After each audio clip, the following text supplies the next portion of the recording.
Hello' everyone নমস্কাৰ মোৰ অন্য এটি নতুন মিনি ব্লগলৈ স্বাগতম জনাইছোঁ। আশা কৰোঁ সকলো ভালে আছে আৰু ময়ো ভালে আছোঁ। যোৱাকালিৰ ভিডিঅ'টো দেখাইছিলোঁ যে বিহুৰ কাৰণে পুৰা কামত ব্যস্ত হৈ আছোঁ। তো আজিও অকণমান বেৰা মুচিবলগীয়া আছিল। কালি মুচিলোঁ বাৰু, আজি হ'লেও আছে অকণমান, সেইখিনি মুচিব লাগিব। আৰু এইফালে মই ৰাতিপুৱাৰ চাহকাপ খাই লৈছোঁ আৰু ৰাতিপুৱাৰ ভাত বনাবৰ কাৰণে ভাজি বনাবৰ কাৰণে এয়া মই ধুনীয়াকৈ কুটি লৈছোঁ ফুলকবি, গাজৰ, আলু আৰু মূলা।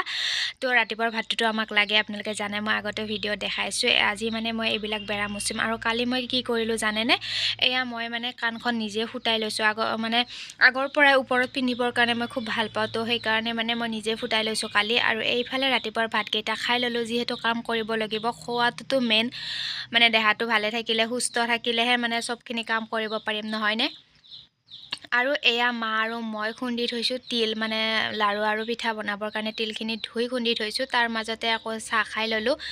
আৰু এইফালে এইখন বেৰা আছিল মুচিবৰ কাৰণে, এই বেৰাখনো মুচি ল'লোঁ ধুনীয়াকৈ। তাৰপাছত এয়া মোৰ মানে বাৰাণ্ডাৰ বেৰাখন মুচা কমপ্লিট। কেনেকুৱা লাগিছে বাৰু আপোনালোকে জনাবলৈ নাপাহৰিব দেই। আজিৰ ভিডিঅ'টো ইমানখিনিয়েই।